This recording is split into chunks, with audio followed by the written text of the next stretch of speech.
Hmm.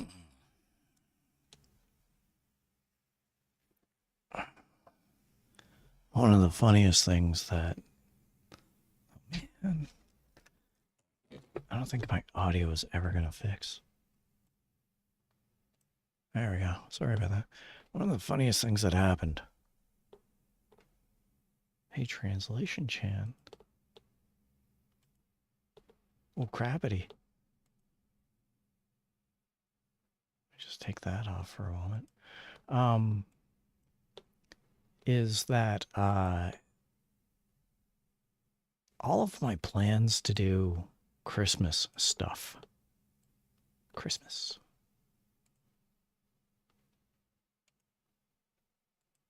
Hey. All my plans to do Christmas stuff was put on hold because weather. It's pretty bad out. Which means all my Christmas gifts. All my Christmas gifts have been postponed. It's Meek said Hockey Cat. Hockey Cat indeed. I'm hurting. And I'll explain the noise in the background in a moment. So all my Christmas gifts that I had for my family, for the huge Christmas thing, was put on hold. In there was cookies. I was going to give some Christmas cookies to my family. And now it looks like my family might not receive those Christmas cookies until February. Maybe. Anyway, that all leads to what I'm doing right now. This noise. Ugh. Is that I'm hungry and there's food available and I'm lazy and I hurt. And so I'm just cracking open some food. Either that or it goes bad in February.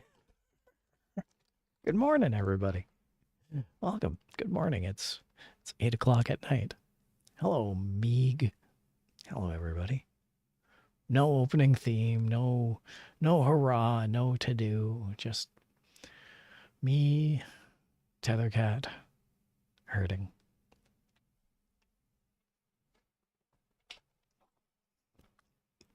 I did my physio, and it really hurt. I was like, you know what, I'm gonna just chill out here. What else am I doing? Let's make Tethercat bigger. Hello, everybody. There. It seems like translation Chan's having a bit of an issue tonight. Everyone, pour one out. Translation Chan, you the real MVP.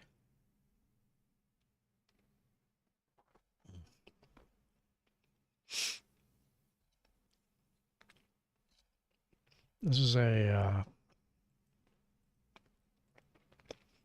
stream where I don't know what I'm doing. I'm just here. I'm glad you're all just here too. If you're watching this and you're here and I'm here, then we're all here.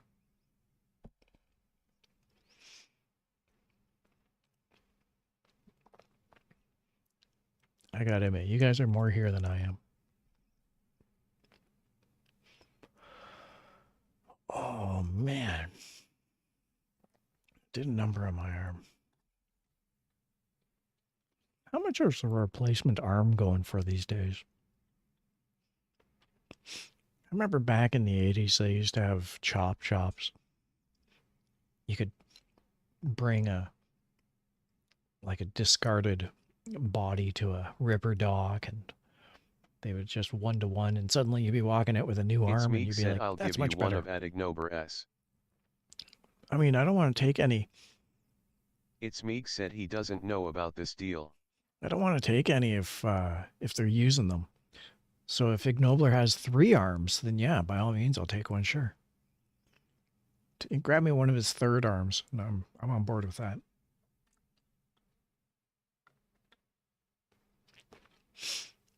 Then we just have to travel back to the 1980s, find some bad sci-fi film, have it done. Speaking of which, bad 1980s science fiction films. I love Johnny Mnemonic. Love, love, love, love, love. Love Johnny Mnemonic.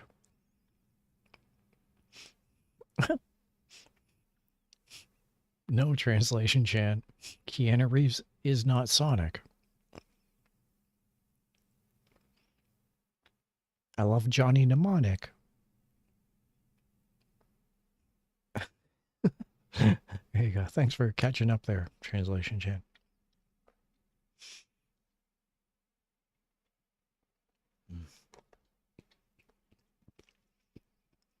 I was over on Blue Sky today interacting with various Blue Sky individuals. Blue Skysians. Blue Skysians are the people who star in Avatar. I'm pretty sure I'm starring in Avatar. Anyway, I was hanging out with the Blue Skysians today. Those avatars. You know, fighting off, you know, monsters and things. One of them mentioned chulapas, which is a Mexican food. Chulapa.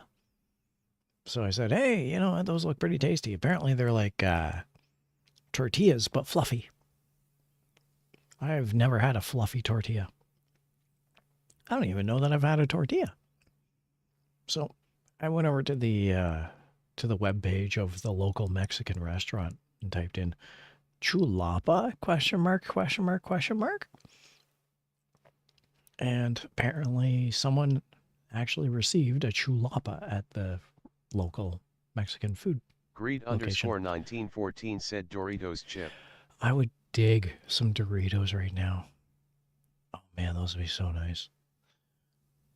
Although I kind of OD'd on cheesies and Kraft dinner the other night, which is, there is nothing real about any of that food.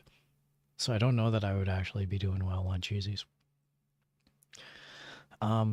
So I went to this Mexican place there tonight. I walked in and the weather's pretty bad outside. So I was the only one in there, and the waitress, the members of staff, the cook, they were all really happy to see me. It was like Janine when she gets the call for the first ghost. We got one. Slams down the alarm bell. I'd Instacart you some Doritos LOL. Man.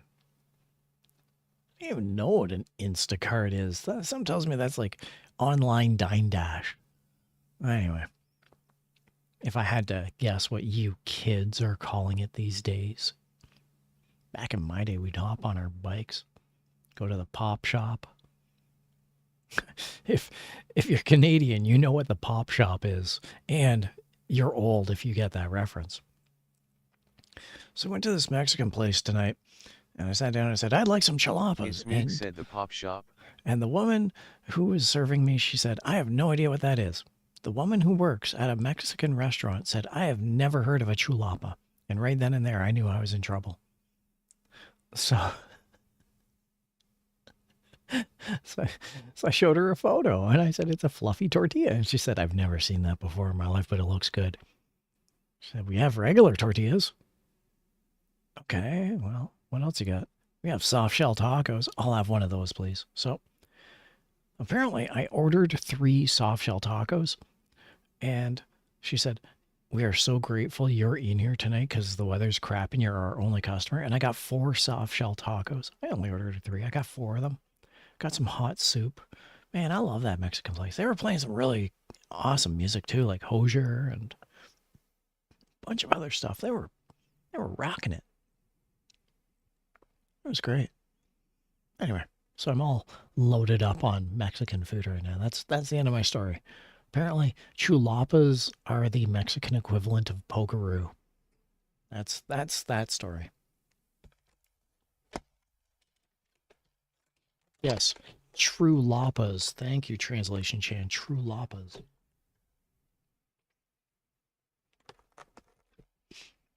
Translation Chan has a tough enough time with my hoser English. She can't even figure out. It's Meek said Polkaru. Mexican. All the nostalgia. Oh man, I am all the nostalgia. I am all the nostalgia. Dr. Snuggles. Remember when Mike Myers went on Saturday Night Live and he was like, well, I know my name is Simon and I like to do drawings. And everyone in America thought that was funny. And then there's just this little subsect of Southern Ontario, which is screaming and pointing. Hey, Meeg, you ever see Mike Myers in The Littlest Hobo? By the way, I really like calling you Meeg. It's funny. It's Meeg said yes. Good. I have it. If you said no, I was going to put it on. Like, literally just throw on the video. You know what? We're not doing nothing. So, let me see. Oh, God. It's on my other system. It's on my other hard drive, and it would require me to move, and my arm hurts, and I'm not moving. So, no Mike Myers, Littlest Hobo today. Minimicursor 96 said hello. Hey, Mini-Me. Good to see you, Mini-Me. By the way, that's Meeg. Mini-Me, not Minimi. Only Meeg gets her name pronounced incorrectly. It's Meeg said no, don't do it. Stay still and don't move. Yeah, that's the plan. In case you're just tuning in, Mini-Me, I've bummed up my arm again. So I just finished doing some physio, so I hurt. So I'm sitting here and just chilling and chatting. You guys remember? Minimicursor 96 said good to see you too. How are you? Oh, I'm in agony. I'm old and I'm in pain. So I'm pretty much par on course with every old person ever. Do you guys remember Greg the Bunny? Greg the Bunny.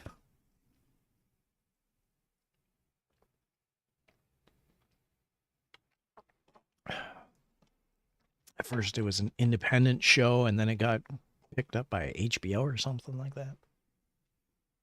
Starred Seth Green.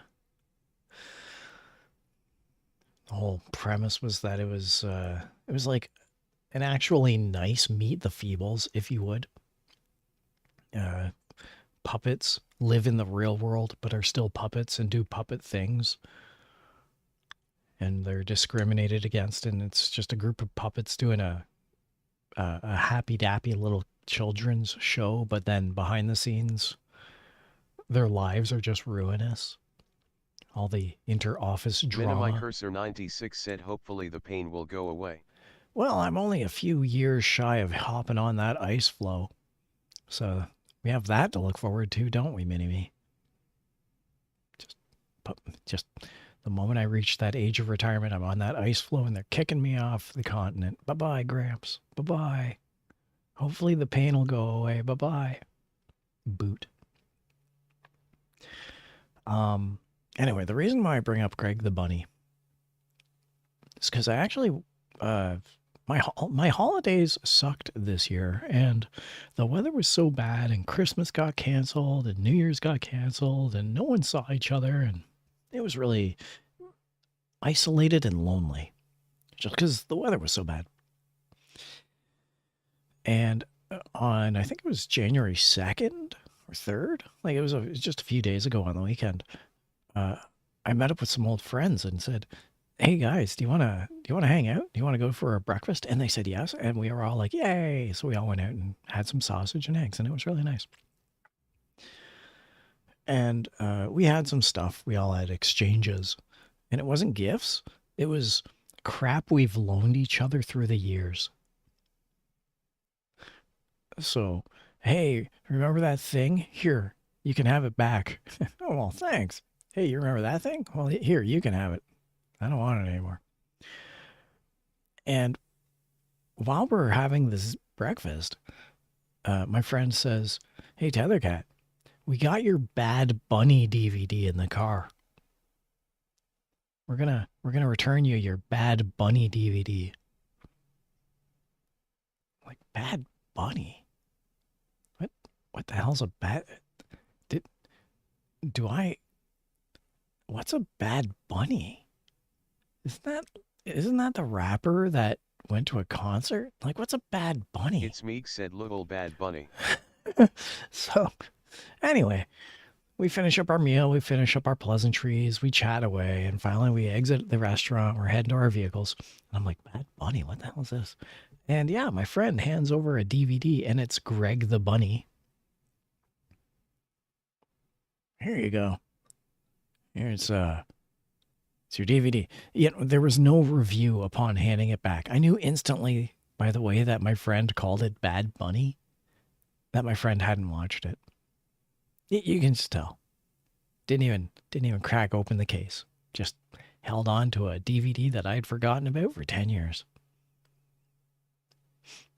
All I own now is Blu-rays. Here's your DVD, Bad Bunny. Golly, thanks. Thanks for that glowing review. I bet you were surprised when Greg the Bunny appeared at the Super Bowl, weren't you? Things going through my head that I didn't say aloud. Sail out. Man, Translation Chan is just having some fun tonight, aren't you? Anyway, so yeah, that's my Greg the Bunny story, a.k.a. Super Bowl champion superstar. It's Meek said, I can't believe everyone was incensed over Greg the Bunny at the football show. And Warren the Ape trying to recite Shakespeare.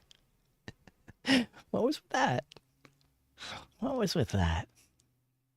Man. Meet the Feebles. That is, Meet the Feebles is one movie. It's a movie of all time. Meet the Feebles is one movie that I am appreciative that I watched. I have no desire to go back to. And it's a nice little talking point when anyone brings up Lord of the Rings. Some of my favorite movies of all times are Lord of the Rings. We watch them 17 times per year. On Christmas through New Year's, we watch them 8 times in a row. We don't sleep. Did you know The Hobbit has 17 different movies? Everything is Lord of the Rings. I have a Monopoly Lord of the Rings set. What do you think, Tethercat? What do I think? Isn't that by the Meet the Feebles guy? Didn't the director also direct Meet the Feebles? Dead Alive. With the chainsaw. The lawnmower. Oh my God. Yeah, you throw some historic Peter Jackson at Lord of the Rings fans, and it just makes their minds just warble.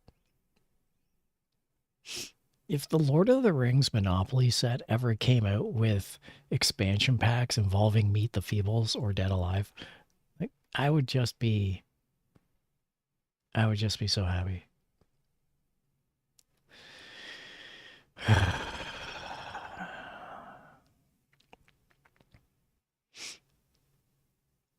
Man, I don't even have music going on.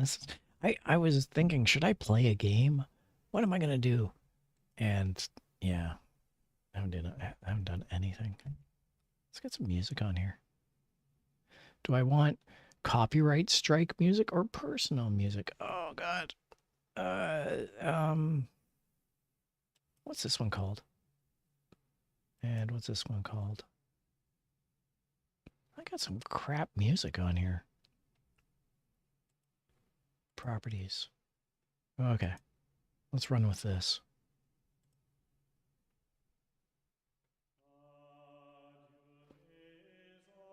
There we go. That's fine. Ah, what else?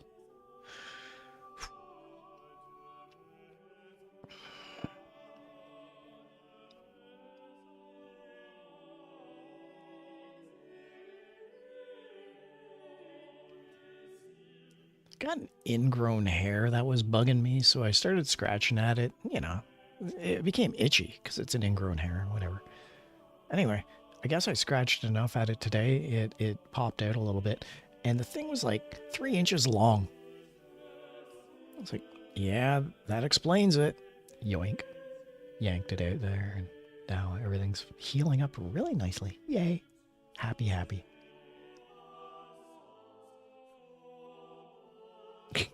That's that story. Welcome to the stream, everyone. If you're just tuning in, I'm just nothing but a plethora of ephemeric esoterica. I am a cacophony of strange It's thoughts. Meek said it was a grandpa story of hair lore. That it is. It's Yeah. Meek said here for it. It's funny because growing up, I used to wear my ball cap like Kim Mitchell, the old OPP ball cap. And everyone used to tell me, like all the elders used to say, you know, if you're always wearing a ball cap, you'll go bald like Kim Mitchell. Which was a real gatekeepy thing to say. Like, I think they were just upset of my youthful ass breaking social protocol. You know, like you got to take your fedora off at the door kind of thing for the elders. If you wear that ball cap all the time, you'll go bald like Kim Mitchell. That's a lie.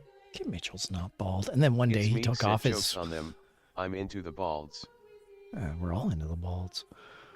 One day Kim Mitchell took off his hat and he had like this super Canadian It's mullet. Meek said Adignobla shaves his hair to the skin LOL. Oh yeah. As do I. If I took off this Tethercat helmet right now, you'd see that my yeah, I got the big bald hat going on. I get 0.5 down to the wood. You can tell Ignobler that directly and in verbatim, 0.5 down to the wood. 0.5 down to the wood. Anyway, so what's funny is Meek that said down to the wood was almost the term I used. yeah. So I'm wearing this ball cap throughout my youth, and they say It's that Meek Kim said Mitchell. we are hosers. We're total hosers. We're wearing this. I'm wearing this ball cap. Kim Mitchell's bald, and then I became an old man. It kind of happened overnight.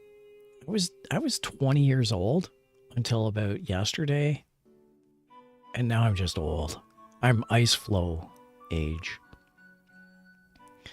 And man, translation chan had no idea what to do with that one. And anyway, I'm not bald. If I'm bald, it's because I choose to be. If I'm bald, it's because I pay a barber.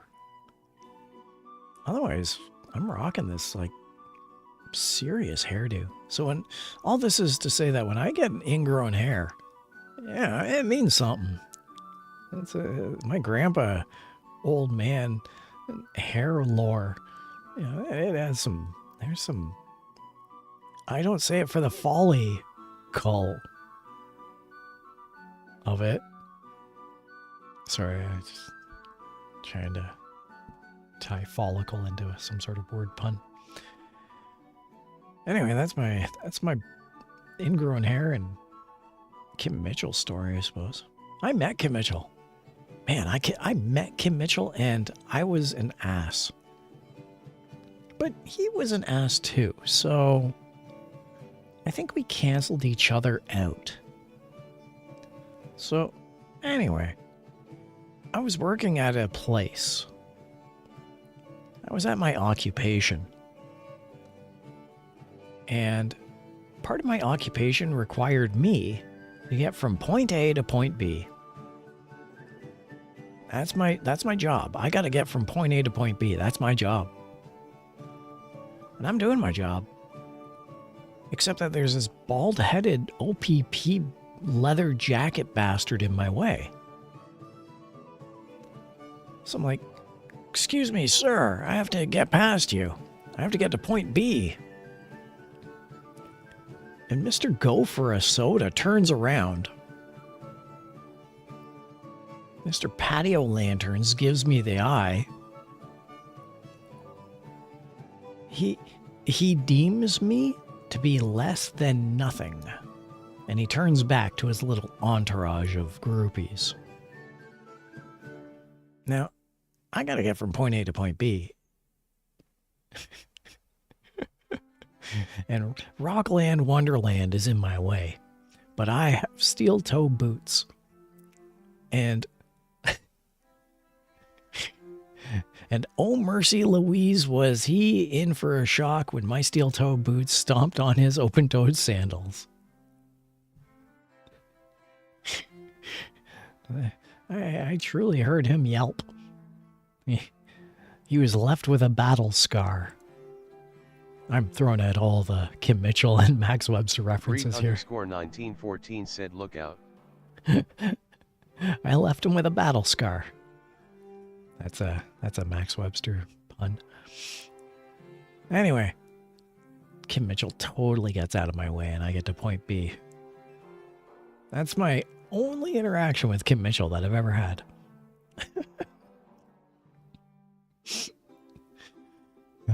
And it'd be really interesting to see how the translation is going to handle this. Like, and I'm talking the algorithm translation.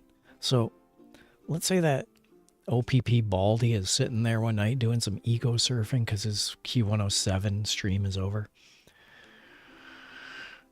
And he's just sitting there. He's like, I wonder if anyone's mentioning Max Webster or Battle Scar. Oh, look, it's this blue cat hanging upside down. Let's see what he has to say about things. He types in his own name into YouTube and he comes across this. He's like, that bastard. If I ever find that blue cat hanging upside down. It's Meek said a phone in an abandoned warehouse rings for the first time in 20 years. Yes. That's exactly it. Kim Mitchell. What about you, Greed? I see you lurking in there with your what was that? What was that franny face? That was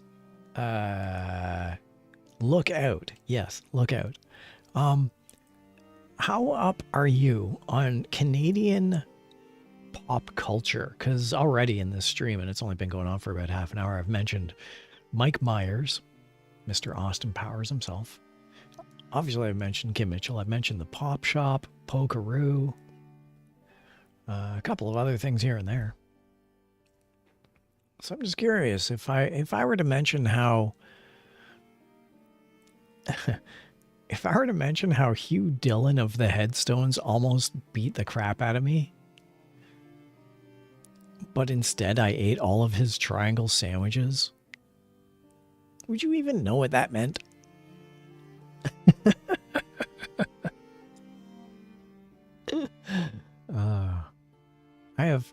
When you live as long as I do, and when you have had as many occupations as I've had, there are a lot of things that have happened in life.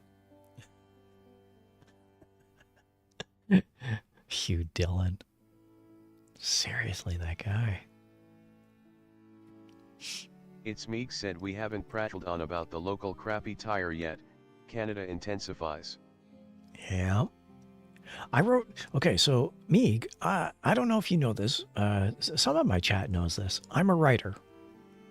I'm both a fiction writer, a non-fiction writer, and I've been published quite a bit. And I don't toot my own horn about it. I don't announce it, but I'm a writer. And in my youth, way back in my early days, when I was, cutting my teeth, when I was using an old typewriter, I wrote a story about some thieves, Canadian thieves, who had created a counterfeiting scheme to print Canadian Tire money because it wouldn't get caught. They had in my story, my Canadian thieves had a counterfeiting operation with the metal printing plates used for Canadian Tire money. And everyone loved this story because it was so true. Back in the day, Canadian Tire money was used as currency.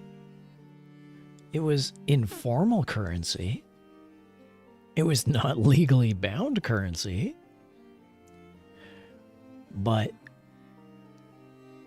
back in the day, and they don't do it these days, but back in the day, you could actually get things for Canadian Tire money.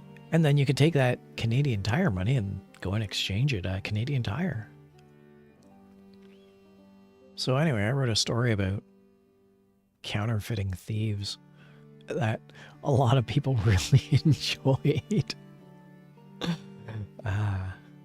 Back in the day. Yeah. That was a fun story. I remember that one. It's Meek said I'd love to read it TBH. It was printed in a magazine that came and went. As with many of my old stories. One of the nicest compliments I ever received. I got printed in a magazine in an urban location, so not rural. I mean, not in the backwater boonies, but you know, a cityscape. And I was sitting at a coffee shop one day, and I look over in the corner, and they've got issues of the magazine. They got issues of lots of magazines. You know, it's one of those Hepcat, Snap, Beatnik type cafes. They covered a lot of fiction and nonfiction, very leaning to a very liberal crowd. And anyway, the issue of my story that's in that one magazine, it's over there. Anyway, sitting there for a coffee, sitting in the front window, and I'm just staring out into traffic, just trying to wake up. I'm just sitting there. It's like 10:30 in the morning, just holding my coffee. I remember it was summertime. And then the woman comes in and, you know, she's whatever. She just goes up to the counter. She asks if she can get a coffee. And she comes by. She also purchases one of the magazines and sits down at the front window because it's a big, expansive, gigantic front-facing, street-facing window. She sits down and, you know, she's sitting there and she's drinking her coffee. Now I'm drinking my coffee. I'm half asleep. And she says, "Excuse me, do you read this magazine?" And I was like, I've read it on occasion. I've lied. I think I've seen that on occasion. There's a whole bunch of fiction and poetry and stuff in it, isn't it?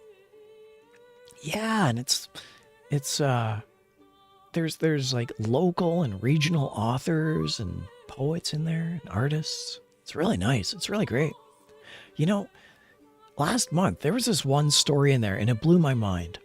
Would you mind if I told you a little bit about it? And I'm just sitting there and okay. And yeah, this woman who I've never met gushed profusely about my story, which was a mystery involving a piano string. And she went on and on about the amazing writing style and what must the author have been thinking and this and that and just going on and on and on about it. It's like, man, it's awesome. It was the nicest compliment I've ever received, having a reader gush over one of my stories without knowing that I was the author, or knowing that I was the author and not having the balls to admit it. I was half asleep and I'm incredibly shy towards women, so I didn't have the balls to reciprocate by saying, "Oh yeah, by the way, I know that we've had this conversation for about 15 minutes now, but I'm that guy." No, too shy. Face and coffee, try to wake up. But it was a nice compliment nonetheless. I've never had that happen. It only happened once in my entire life, so that was nice.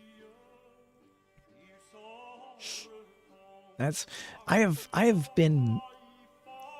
have met fame, and I have been met with fame.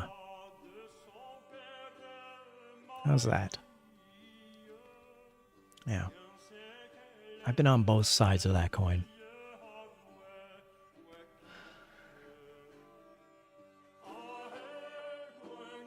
I think someone called me pretentious on Blue Sky. One of the Blue Skysians called me pretentious about a month ago, and I said, yeah, I accept your compliment. I'm just going to sit here eating my craft dinner in my pajamas. Thank you for the compliment. I'm the furthest thing from pretentious. At least I think I think I'm not pretentious. I know that I can be arrogant. I once described to my therapist. So Tethercat, how would you describe yourself? Got infiltrated with Twitter oh people. yeah, Yuck. yeah, I heard that. But you know what? It's Meek said they've all gone back to their holes, I think. The good thing about Blue Sky is the ability to not engage. Not disengage, but just not engage. Active blocking, active tag negation. So many elements that make Blue Sky a much better place when you just shut the door on toxicity and do not let it enter the fun space that you yourself curate. Twitter/X, which many people call shitter. Translation Chan, thank you. Anyway, over on shitter, you don't get that option. It is toxicity is forefront. It is a selling point. Toxicity is the goal. Whereas in Blue Sky, you are your own curator. And that's a great thing about that whole infiltration thing, is that as soon as anyone infiltrates Twitter, you just say, I'm not even gonna. I can't even. And you block them. And then they go away. At least that's my experience. Other people might have had different experiences. You yourself, Meeg, might have had a separate experience from me. But my experience is that you just don't even. Yeah, don't even. Ow.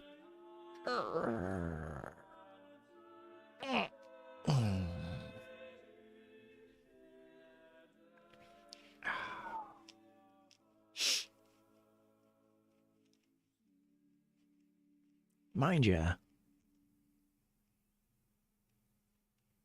I know I get political at times. It's part of being a surly grandpa type person, is that I get political at times. I yell at people to get off my lawn. I get on my little soapbox. I do my own little rants. And I figure that if anyone has umbrage with the things I say, they can just block me. They can remove tags from their posts. Uh-oh. Tethercat's talking about Yankees again. Although, I made a Yankee comment earlier that had nothing to do with politics, and that was funny. Had to do with Baldur's Gate and Mass Effect, of all things. But anyway, yeah, so, yeah, Blue Sky, I'm really enjoying Blue Sky. Just for the curation alone. The one thing I don't like about Blue Sky right now is everyone boasting around about their Steam Decks and their Switch 2s. I got a Switch 2. It's the best thing I've ever had, ever. Good on you. Disposable income. I hope you enjoy living. with food that isn't craft dinner. I got a Steam Deck. Did you now? That's great. I got toilet paper. You know, I don't. Yeah, I can't deny these people their happiness. They're happy. I feel called out. LOL. No. I mean, it's not really a case of the haves and the have-nots. It's just I'm happy that everyone is enjoying. All in good fun. Yeah, it is all in good fun, and I'm happy that people are able to gain the items they require to distract themselves from this horrible, horrible, horrible world. Because let's face it, the world's a shitstorm at the moment, and not much we can do about that, but We do what we can be. We do what we must because we can. Isn't that how the quote goes from Portal? We do what we must because we can. But no, if you get a Steam Deck, yeah, good on you. And if you get a Switch too, good on you. The only reason I got a Switch was 2 years ago. I noticed that my JP Furball family, they were all playing Mario Kart. And I wanted to join in on some Mario Kart Deluxe, I think it was called 8. So I said, I went over to the Hot Shop and I said, have you got any Switches? I hear they're coming out with a Switch too, but do you have any Switches? And they said, yeah, I got one for like $200. I was like, great, I'll snag it. So I did. And all it's done is sit in the corner collecting dust. That's all it is. I don't do anything with it. It is just there. And I would love to have a Steam Deck, but I know it would do the same thing. It would just sit there. I have enough fun with my PlayStation Vita, which is hacked. I have enough fun with my Mr. Pi FPGA, which has about 100 emulators and about 10,000 games on it. Translation Chan, did you just put a boat? I said it's got 100 games. I use the deck in lieu of crappy laptop that's death rattling at the moment. Oh yeah. Like, It's Meek said a boot. I said it's got 100 games and about 10,000. Yeah, see, it said about there. It said a boat. You know, I am disappointed in you, Translation Chan. I am disappointed in you. Look of disapproval, ASCII. A boot. I hate you, Translation Chan. Yeah, if you got a crappy laptop, or if you don't have a system that can run stuff, then getting an upgrade is almost essential if you want to increase your dopamine, increase your endorphins, increase your happiness. So I'm not going to deny anyone their happiness for getting a Steam Deck or a Switch 2. I'm not going to deny them that. Good on you. Good on all of you. It just pisses me off that it's all that I'm seeing on every post on Blue Sky is people bragging about, oh, you know what? I got a Switch 2 or a Steam Deck and it's the greatest thing. And here's photos of it. Here's a photo of my thing. It's sitting on the counter and you just, yeah. At least cats. You know, if I'm in Blue Sky and I'm looking at cat photos, that's nice. I love cat photos, cat videos. Look at what little Tiddles did on the stovetop. You know, that was a double D there. Translation Chan. Tiddles was a double D. But I admire your effort. You put in the old college try. Good for you, Translation Chan. Tiddles the Wonder Cat was an old Benny Hill reference. Since we're going that route. I think there was an episode of Wonder Gran, which was short for Wonder Grandma over in the UK. Wonder Gran. It's Meek said I knew it sounded familiar. My dad loves Benny Hill. Well, you can throw this one at him. There was this episode of Wonder Gran, and it says starring Wonder Gran, and you know, Wonder Gran hops on a bicycle and goes in that super fast sped up motion. Also starring Inspector Johnson, and you know, Inspector Johnson's doing his thing. And also Tiddles the cat as Old One Eye. And the cat turns around and the tail's lifted up and you just get a shot of its butthole. In true Benny Hill fashion. And Tittles the cat as Old One Eye.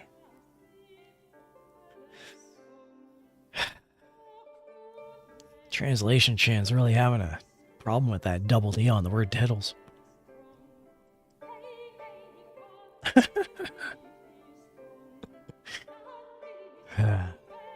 Benny Hill. I used to like Benny Hill. And then I used to not like Benny Hill. Because it was the slapstick bits and the sped up bits were funny. But any time where they talked, it was not funny. Anytime they were talking, it just wasn't funny. Talking.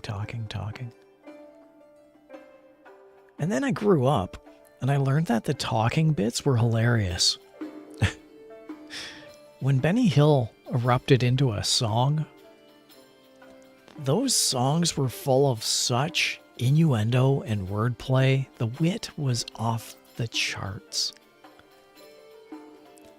I actually love going back to old Benny Hill episodes now and listening to the songs. They were so good. The closest thing I can think of it is Emmett Otter's Jug Band Christmas. I think that's what it's called. The Emmett Otter Christmas special, the Jug Band Christmas. And at the very start, the very first opening number to Emmett Otter's Christmas is... And boy, do I wish Stormy were here. I'm going to pop on Discord and see if Stormy's around. She would love this story. Bailiff Stormy. The opening song to the Emmett Otter's... No, she's not on. Emmett Otter's Jug Band Christmas starts off with Emmett Otter and his mom, Ma, and they're paddling down the river. And they decide that they're going to be singing a song en route. And the song is called Grandma's Bathing Suit. Grandma's Bathing Suit. Which is a pleasant enough song, but if you listen to the lyrics, like if you get a chance to crack open and read the lyrics, it's amusing. It's Benny Hill level amusing. So, yeah, that's a recommendation I have. If anyone gets a chance, head over to watch that very first Emmett Otter song of Grandma's Bathing Suit. I mean, I could play it on stream here, but of course I get copyright struck, so let's not.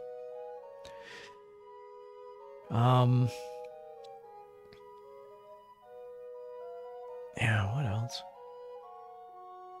Benny Hill. Oh. Alright, if you're still around here, Meeg, which I'm fairly certain you're hovering, there was on global television out of Toronto, or Toronto, as we like to call it in the city, Toronto. There was a TV show that aired in the late 1980s, maybe mid 1980s, and it was called Night Walk. And you can find it on YouTube. And Night Walk literally was a global television cameraman walking with his Steadicam through the streets of Toronto at night in around the 8:30 area, because he has access to all of the old downtown shops and malls and arcades, but they're closing up. They haven't locked the doors, but they're not open. And so he's just walking from place to place to place to place to place, all in downtown Toronto circa 1985. And in the background, there's, really pleasant music. Sometimes it's jazz, sometimes it's light rock. And it's... I just remember watching it live back in the day. I wasn't alive in the mid-1980s to see it the first go around, however I need to see this immediately. Well, you're in luck. Hold on. Hold on. Might as well fire it up.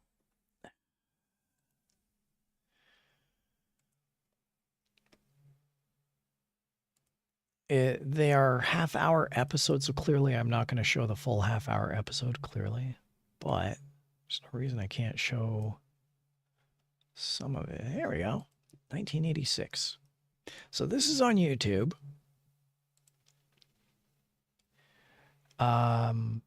It's going to be loud, and I'm going to do my best to hit mute as fast as possible. So bear with me.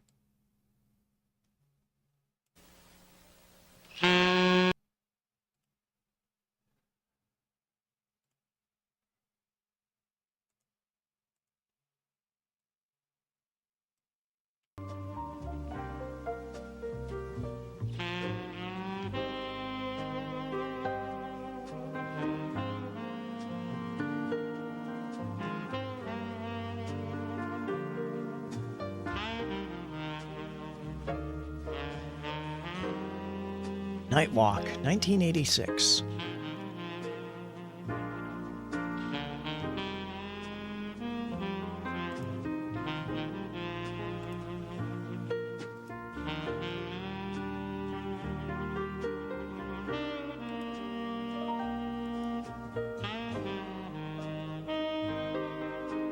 This is Yorkdale Station.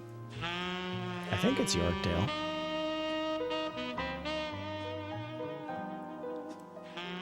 No. Yorkdale had walls. This is not Yorkdale. The old TTC cab. It's Meek said this is extremely cool.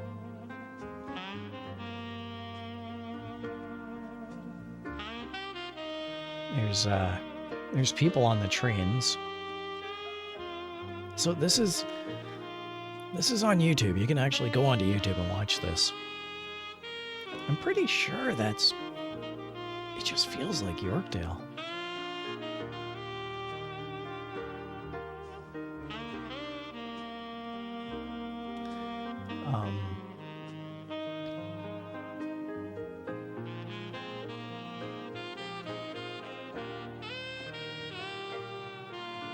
Yeah, it's a slice of 1986, all right.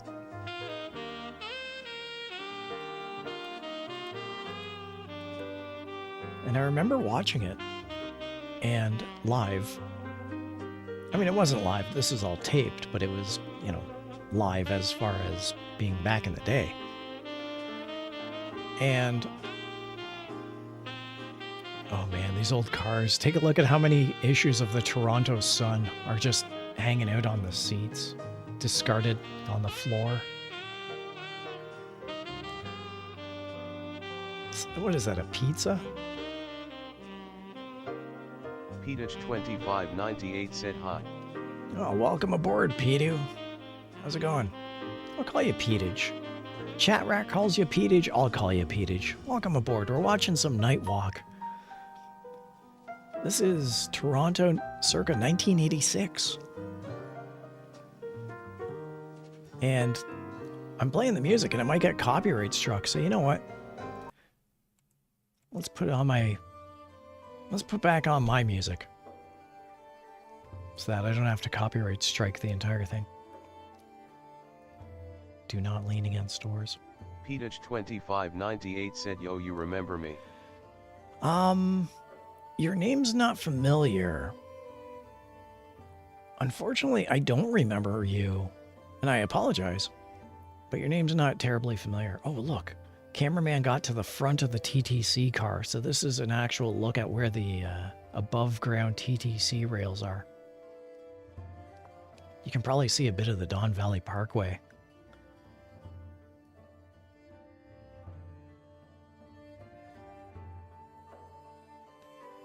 The reason why I thought that was Yorkdale where this guy got on is because it's such a train ride all the way down and he exits in the downtown core.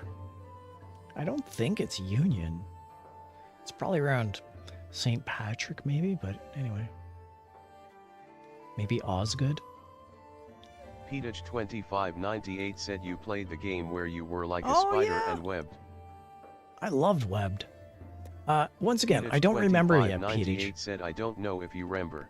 I don't remember yet, because, you know, it's been a while and places come and go. However, I do remember Webbed and how much fun it was with the little spider that went, yay, yay. Princess dancing, jumping, happy skateboarding princess spider. I love that game. So anyways, I'm glad you're back, Petage. Glad to see you again.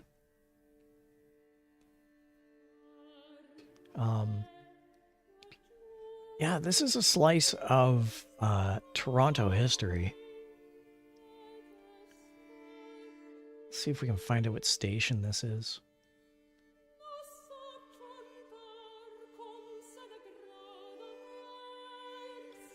I didn't see any signifiers. Yeah, I didn't see anything that said what station this is, but I'm pretty sure he's going to get off. And it's got to be near King. Are you getting off, buddy? Are you getting off? You going to stay on? Or are you going to get off? Petage2598 No, he's going to stay time. on. It's Meek said not familiar with Toronto, but Toronto. Had some good times there. Yeah, I don't know what this Toronto place you're talking about is, Tethercat, but Trana? It's Meek said went to a Rod Stewart concert there in 2012. Ooh, nice. Tethercat said CH Rana. CH Tethercat Rana. said CH Rana. Yes, so Nightwalk is all about CH Rana. Swirling Dwelling Guj Flow said best viewers stream.com. Remove. Yeah, no. I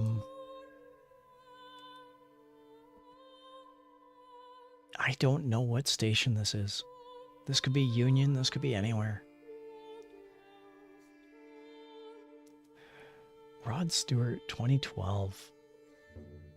I saw 9 Inch Nails and David Bowie. I think that's one of the last ones I... Oh, Bay Street and Royal Bank. So it's at the Bay Street. Yeah. This is right in the heart of... This is in the path. This is in the underground of the downtown core of Toronto. It's Meek said I was gonna say I know where the RBC is there. Yeah. Oh, there's Front Street.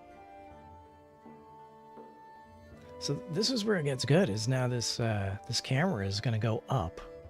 By the way, I cranked the gamma. Petage2598 said NGL this game looks so realistic like the people. This game looks incredibly realistic. It's almost like it's a real-life version of Toronto circa 1986. Yeah. It's got some great graphics. Yeah, I did crank up the gamma. Let's see if I can do some more adjustments. It's Meek said the graphics of this game from 1986 are beyond their time. I know, right? Okay, let's see if I can... Sorry, I know it looks weird. This is me noodling around a bit. So yeah, they're playing a jazz music in the background. Saxophone. Yeah, I think that's the best I can get it.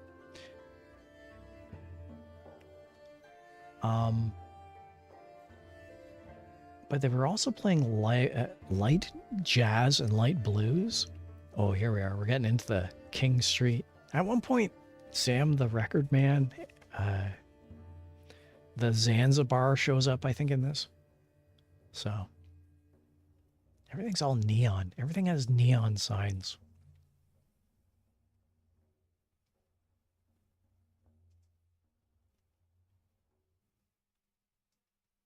Man, this is just such a fun... Anyway, so yeah. Very fun series on a video. That looks like King and Spadina right there. Just that whole intersection just had a King and Spadina feel. It's Meek said back when the world had color. Indeed. Look at this car. Let's see that taxi cab to the side there. Wow. This guy goes into various... Oh, look, it's a Kentucky Fried Chicken. This guy goes into various places, like actually walks in, and all of the inhabitants stare at him. Yeah, this is King Street. No, this is Young Street. This is Young. I think Sam the Record Man is up there ahead on the right. He's heading north on Young Street. The KFC near me still has the vintage script sign. It's nostalgic. Totally.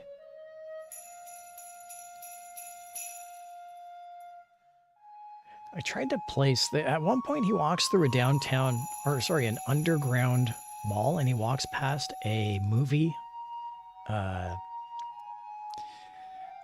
marquee for a movie theater, and it shows what movies were playing. And I think I pegged it that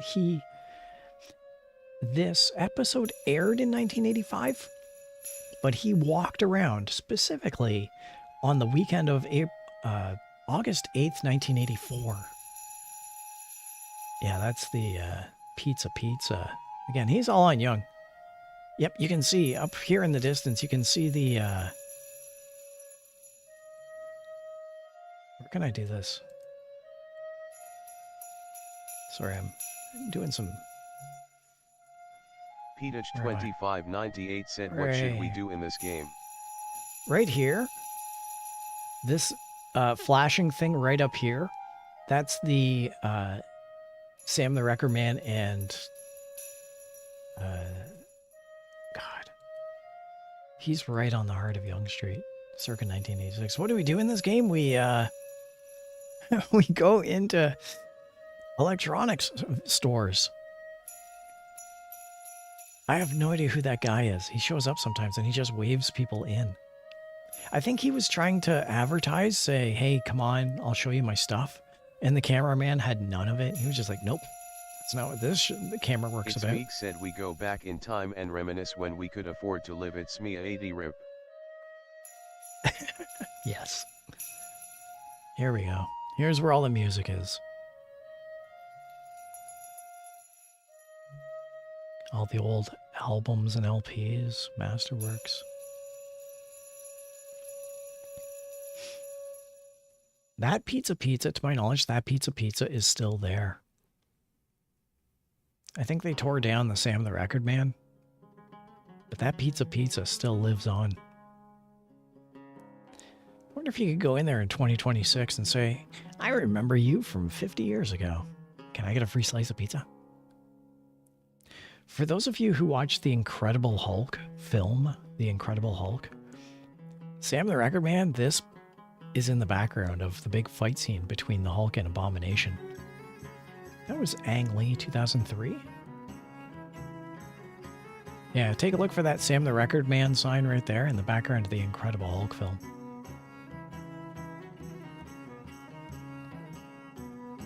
Is this guy gonna cross the street and get a slice of pizza? He's thinking about it.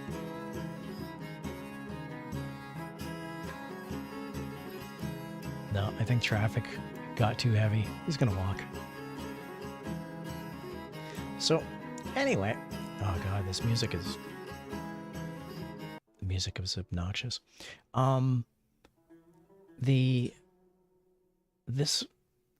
This aired, this 22-minute, this 30-minute thing aired on late night television right before they closed down the stations for the night. And it became so popular. Like, it became one of the most watched shows on the station. 2598 said, when is your next live? Oh, who knows? Also, Petage, my arm hurts. I say this, I'm actually injured and I am damaged. So if it was rare finding when I went live before, it is super rare to find me live now. I'm glad you're here and I'm glad you found me.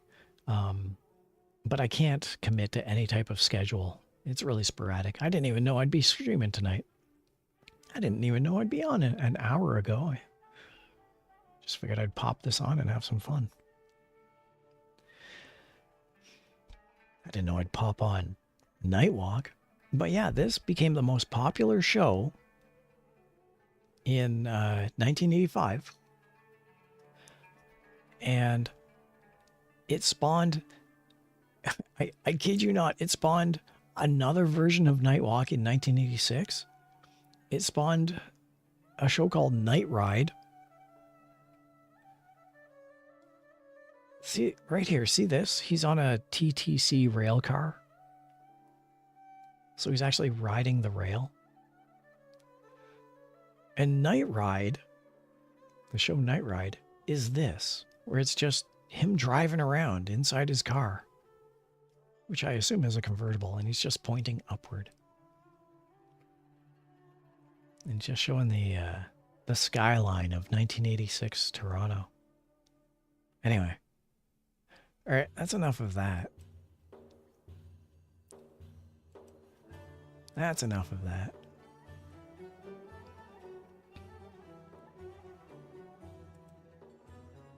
Man, I love that. That was so much fun.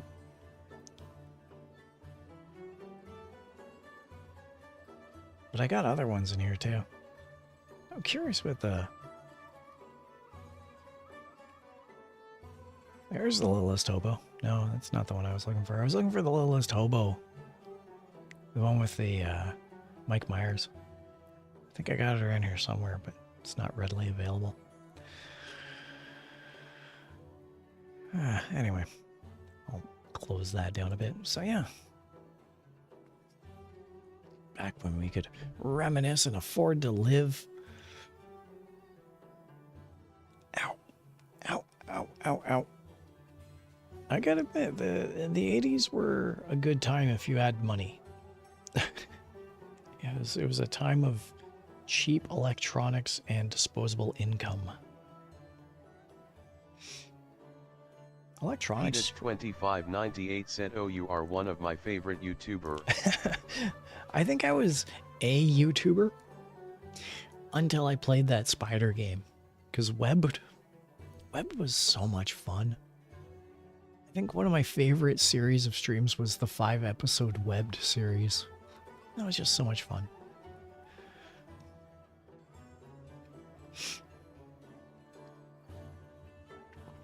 Thank you for the compliment, by the way.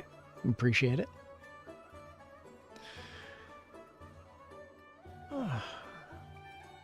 Yeah. Memories of the 1980s. I think it was around 1990 when I met John Candy. John Candy was 1990, 1991, 1989. So, yeah, Toronto was a fun place back then. It's still a fun place now. It's just, it's become a lot more megalopolis. But if you said you met John Candy when I was born. And there's no relation. That's a correlation, not a causation. It's a happenstance, everybody. Don't read too far into that one. I'm implying that John Candy and I did not have a baby named Meeg.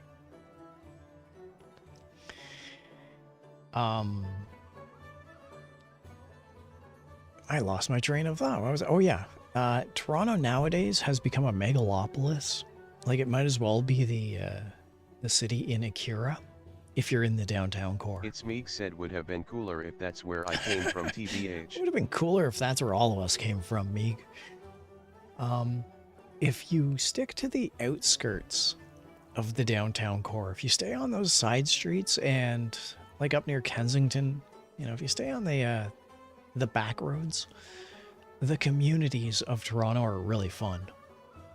Because it's such a big city, but if everyone can get their groceries from the corner store or, you know, go to the little restaurant, the communities, the pocket communities of the side streets are such nice places within Toronto. But the downtown core is just, it's lost. It's become too corporate. It's too financial. It's no place to hang out.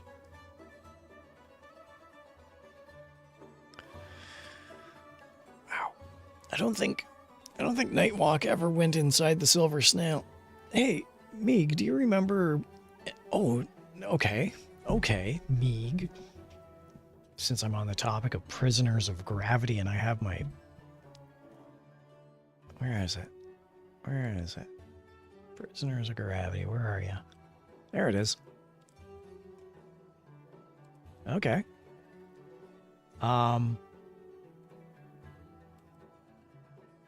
We all like It's Meeg Neil. said on the topic of prisoners, Meeg. We all like Neil Gaiman, don't we? All right, everyone plug your ears. I'm going to try and do this as fast as I can. Here we go. This week on Second. Okay. Gonna lower that down to there. I'm gonna turn off It's the Meeg volume. said we're obligated to like him, I think. Yeah, I think we're obligated to like him. Okay. Welcome to Tethercat's Show and Tell, everybody. I'm Tethercat. I'm your host.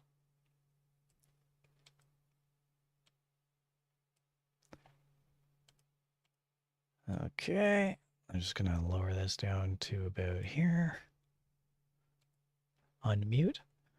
And this is Prisoners of Gravity, everybody. One of my favorite shows. Week on Second Nature, the soft gray matter that built a civilization. Horrible premixed concrete.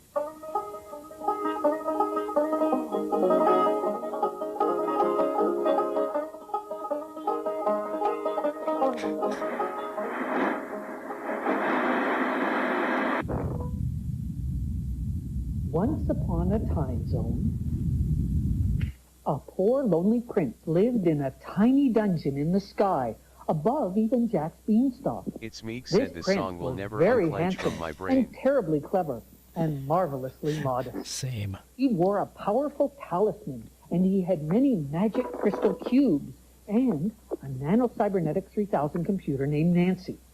With Nancy's help, the prince spent 5 years making annoying clicking sounds on his talisman, which would summon up wizards and seers. These wizards made gold by spinning words into stories. The prince loved these tales because they helped him forget his own sad story. But the poor prince could never really forget, because once every 7 days, the cruel Nancy would replay his story to remind him of how he had embarked on a great journey and become trapped in a metal prison.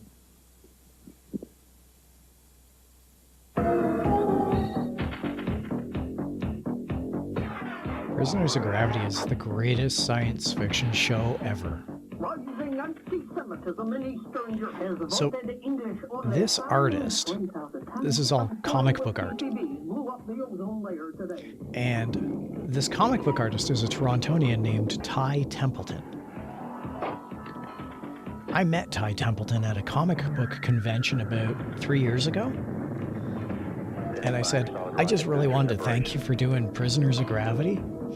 And he exploded with happiness. He was so happy. It's like, I loved doing that opening. It was so great. Thanks for watching.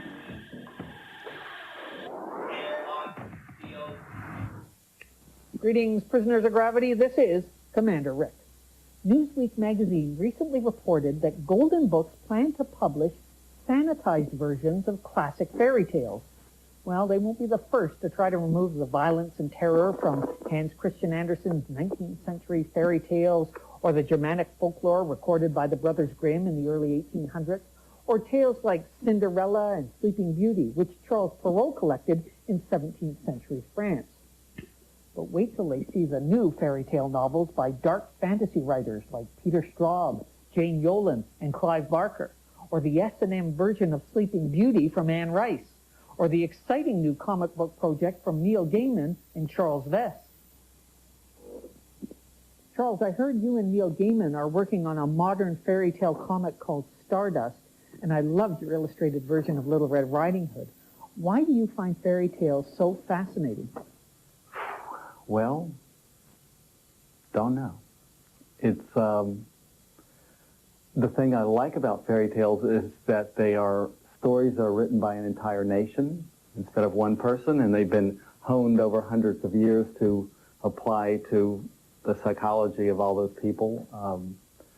And they have really interesting mythic qualities, but I'm not someone that sits down and analyzes things. I like to read it, respond to it, and draw on it. But I'm not. If I analyze it too much, I get bored. I've thought it out in my head, and it looks great in my head. And why should I put it on a piece of paper? All right, I can see that. Do you have a favorite fairy tale? Probably one of yes. Okay. It's it's about a page and a half long. Very succinct. I like this one. Maybe a little too moral, but it's about a bad little girl who's done all these bad things, and her mom doesn't like her and sends her off to do an errand for her, and she goes up to old Granny Goodwitch or something's door and knocks on it, and she's going to play some kind of trick on Granny Goodwitch, and Granny comes to the door and goes, "You're a bad little girl," takes her and turns her into a fire log and throws her in the fire. The end. Nice story, Charles. Real nice. I've always been a good little boy. Yeah, I'll bet. That wonderful fairy tale tradition of young children being horribly, horribly punished can be found in Clive Barker's novel, The Thief of Always. Harvey Swick is a boy. Okay, so this is Prisoners of Gravity. It's one of my favorite shows of all time. And it's just a science fiction / comic book / writing show. And it's utterly brilliant. Utterly brilliant. It was far ahead of its time. Yeah. So there's that.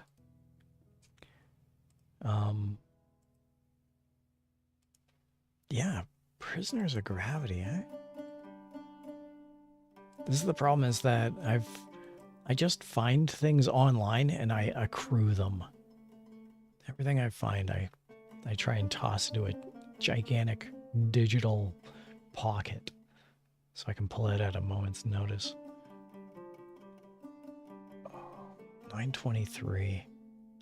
Tell you what, we'll run this for a couple more minutes until the bottom of the hour, and then I'll take off so I can heal up my arm.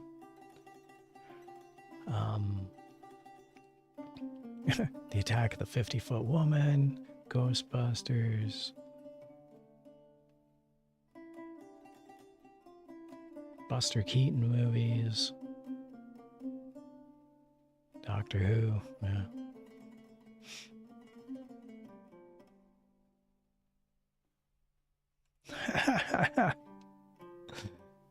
Yeah, I came across my old VHS tapes. And I guess, when was this? This would have been, I guess, let's say August last year, like it was about 5 or 6 months ago. I managed to get myself a DVD player, or sorry, a VHS player, and I hooked it up to the OBS, and I digitized all of my VHS tapes. I went through all of my VHS tapes and I digitized all of them. And I put them onto, I used OBS and I put them onto my hard drive. And I made sure that if there were any good ones, that I recorded them. And if they were crap, I just donated them. And of everything I had, it was pretty much crap. All of it was crap. There was barely anything good in any of them. Except there was a local cable access station where I lived back in the mid-'80s, early 90s. And they had a psychic on the show. Hey everyone, welcome. It's Susie's Thursday night psychic show. If you want to call the number at the bottom of the screen, I'll tell you what your psychic future is. And Psychic Susie, the local, would just start reading people's fortunes on live television because it was, low-end public access cable.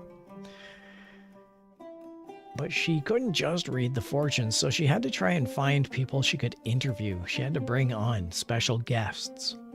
And on one such occasion, one of my friends, who was a comic book artist at the time, published, despite his youth.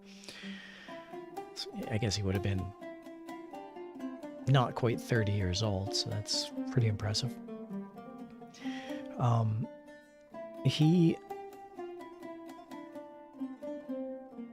got on this psychic talk show. He got on this psychic show. And the psychic was like, so tell us a little bit about yourself. And my friend said, oh, well, you know, I'm so-and-so, and I'm a comic book artist, and I do this and I do that. And you've been published. Yes, I've been published in this magazine and that comic book publisher. And yeah, that's fantastic. So what are your thoughts on ghosts? And my friend just stared blankly at this psychic lady and said, well, you know, I won't discount that they're, you know, he was really tripping around. She's like, so what do you think about the future? He's like, well, and as he's stumbling around, she's like, oh, I'm sorry, I have to interrupt. We have a caller. Yes, caller, you're on the air. And this person would be like, hello, my name is Betty, and I play bingo, and I need to know what my numbers are for tomorrow night. And the psychic is totally used to this. She says, oh, I get a strong feeling. She closes her eyes. She pinches her fingers. I get a strong feeling that the number 4 is in your best efforts. Oh, the number 4. Thank you very much. I'll put that on my bingo card. The number 4. Thank you. Oh, I'm sorry. We were talking about your comic book. Could you tell us a little bit more about your comic book? And then my friend would start talking about his comic book, and he was greatly amused. You could see the smile on his face whenever this psychic would have to interrupt him to take these local calls. Excuse me, I'm calling because I have a car payment, and I'm not sure if my check will clear. Can you tell me? Well, I'm listening to the stars, and right now Mercury is in retrograde, and I'm pretty certain that your car will clear its payment, but you'd better get the money in there pretty fast nonetheless. Oh, well, thank you very much. Thank you. So anyway, I'm going through all my VHS tapes about 6 months ago, and lo and behold, I had recorded this particular psychic show that had my friend on it. And it's beautiful. So I digitized it, and I tossed it on YouTube. I put it into a private account, and I messaged him for the first time in about 20 years. Hey, buddy. Listen, I know we haven't talked in 20 years, but you really, really, really might want to take a look at this YouTube video right here. So a couple of days go by, and then about 3 or 4 days later, he responds back to me. Holy crap, I was so young. Look at me. That's amazing. Like, has anyone else seen this? And I said, no, it's private video. If you take a look at down in the views, it has 1 view, and that would be you. You're the only view on this entire thing. No one's going to watch this. I'm not sharing it with anyone. You're the only one that knows about this. You can do whatever you want. You can erase it. You can save it. You can download it. You can burn it to the ground. But it's yours. It's like, oh, well, thank you so much.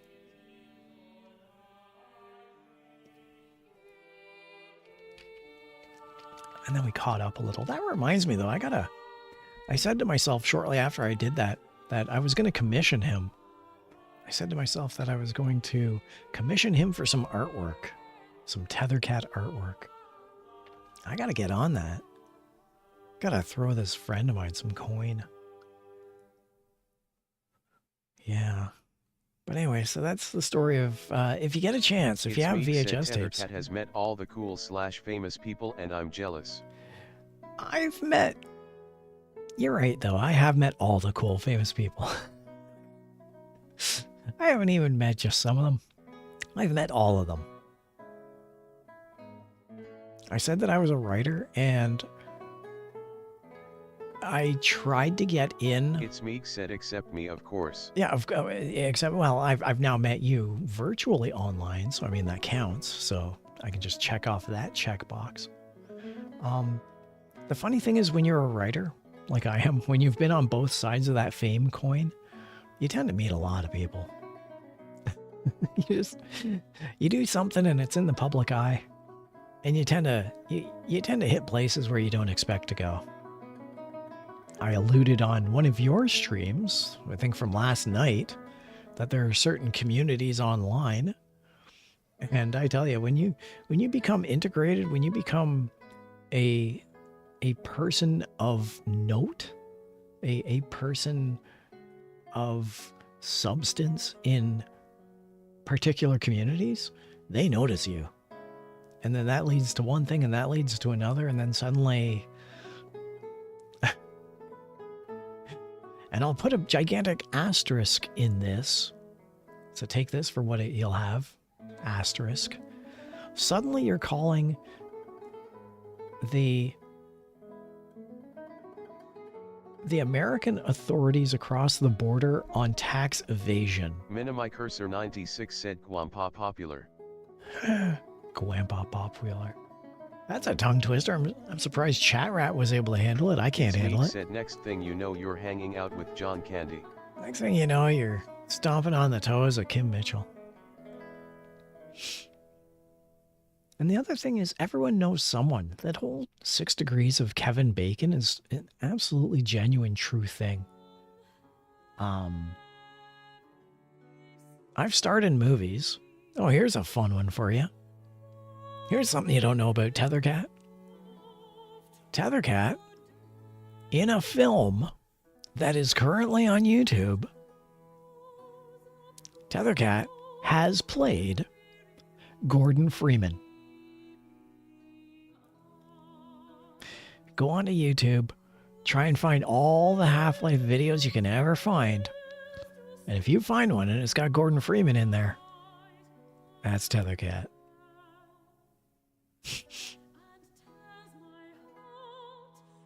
Yep, I've done some. It's Meek said this is my next passion project. Happy hunting.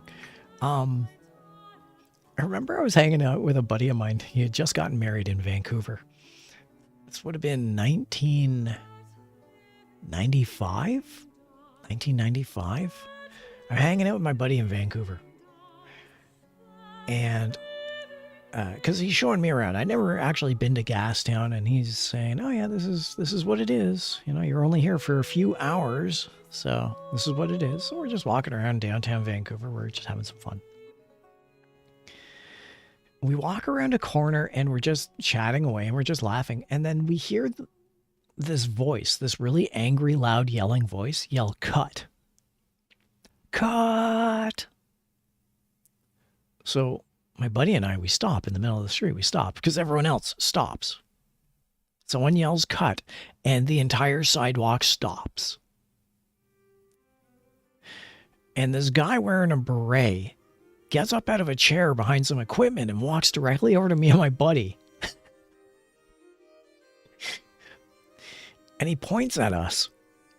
And he looks at everyone else on the street and he says, everyone, you are all acting very badly. But these two guys right here acted completely naturally, like they had just literally walked into the scene.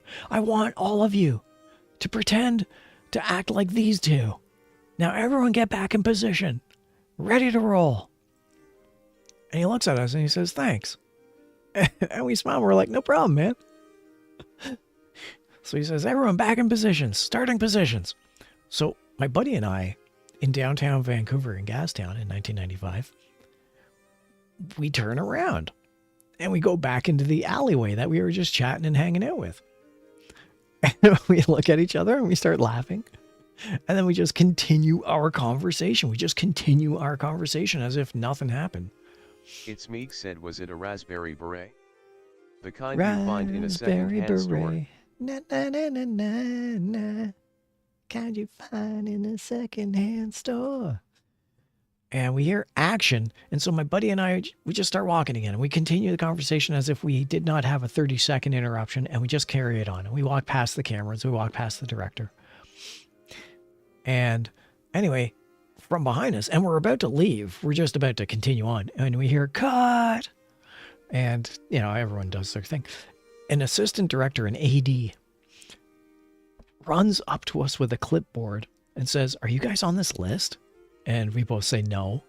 And so she makes us sign this clipboard and she hands us each a loonie. And she says, thanks. And then we're on our way. And we've just earned a loonie each for starring in this movie. So that's my Vancouver story. I tell you, you've been around. You remember Resident Evil? The first Resident Evil? The film with Mia Jovovich. And it took place in Raccoon City. Once again, I found myself with some buddies, different friends, and we were walking down the streets of Toronto, King Street, Adelaide, and we came across all these overturned cars with Raccoon City decals on it. And we just walked down the street. And no one stopped us. And whatever. And we just went through. And it turns out it's the closing cinematic shot of Resident Evil 1 when they pan backwards and they show the city overthrown by all the zombies. They show this panning shot. Yeah. I actually walked through that with my friends. Just unobstructed. We crossed the street. We crossed King Street. It was held on a Saturday, was the filming shoot. We crossed the street. And literally one street over, Jackie Chan was filming The Tuxedo. And we got a chance to meet up with Jackie Chan 1 block away from a zombie Raccoon City infested nightmare. I tell you, brushes with fame are the funniest brushes. It's just, every now and then the world throws weird curveballs. Raspberry Parade. Man, I love Prince.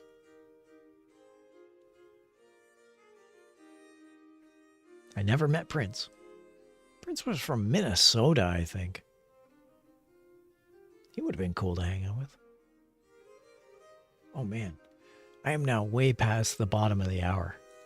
I said, okay. Said I was trying to get that other song out of my brain, LOL. Yeah, the banjo song.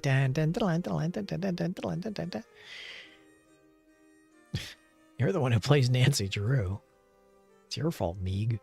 Speaking of which, there's another connection. And, okay, so how's this for conspiracy theory?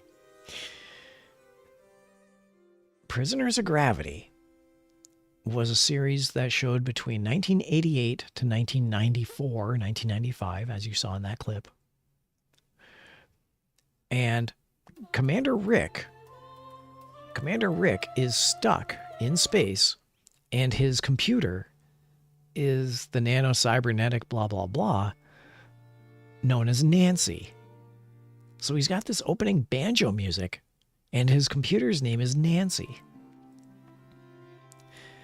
I would be really curious to look at the... It's Meek said Tethercat met Nancy Drew.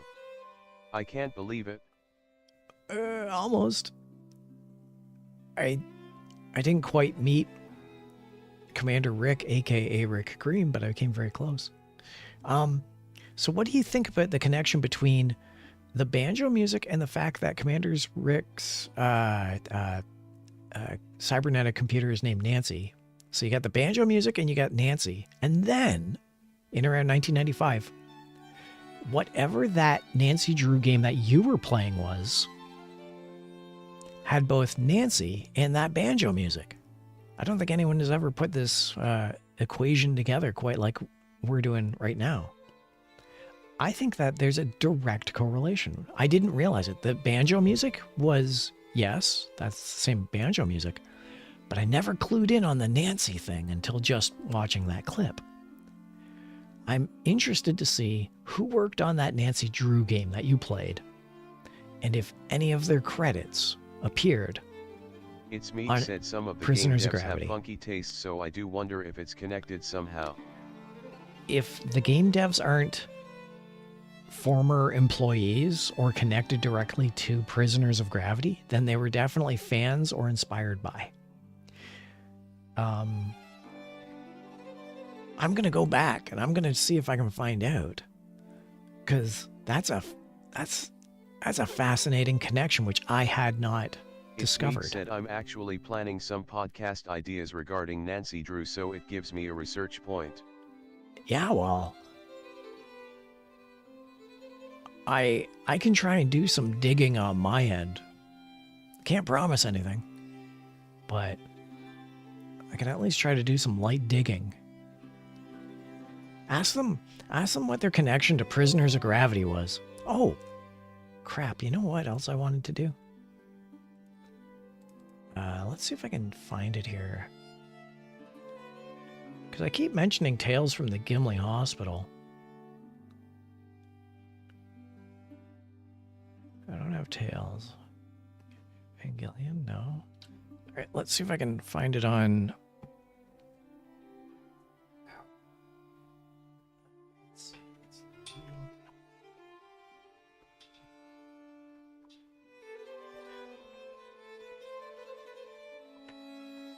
You know, if Mini-Me were still here, Mini-Me would remember Tales from the Gimli Hospital.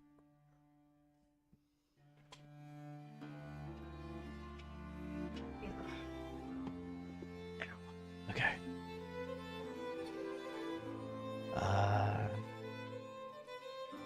Tales from the Gimli Hospital.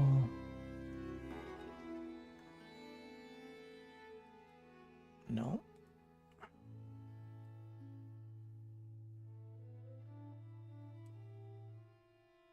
No, not seeing it there. Over here, videos.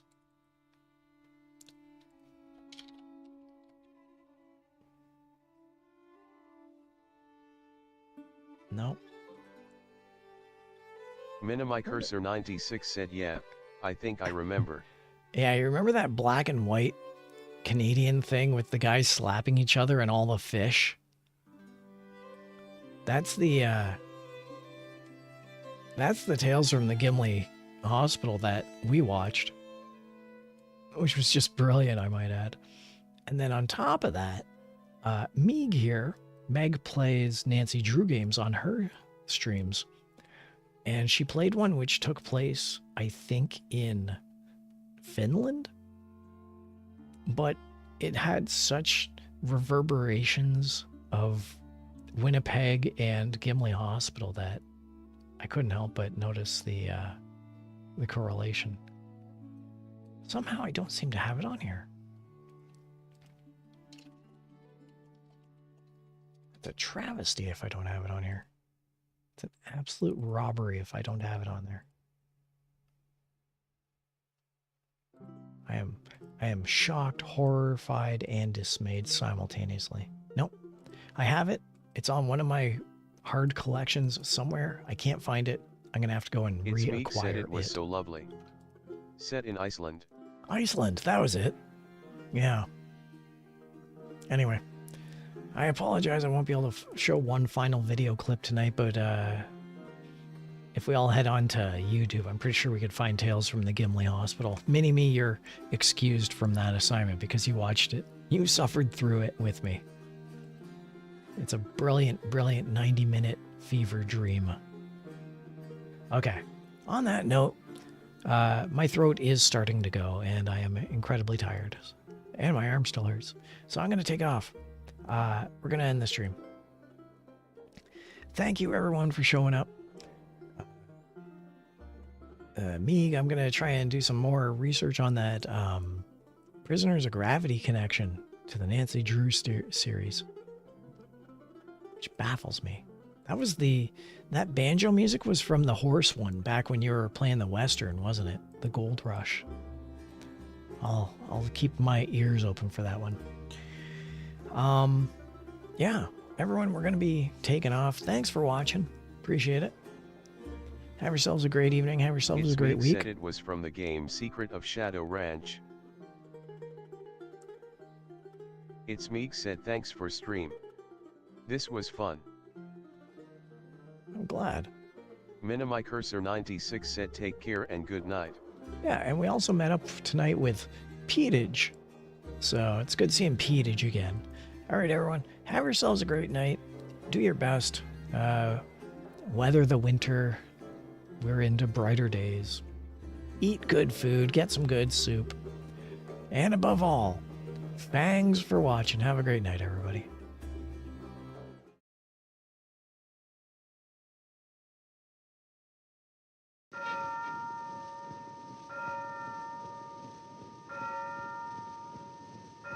Tethercat said thanks for watching. Tethercat said thanks for watching.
Tethercat said Dreamcatching Interactive Inc., circa 1996 Toronto.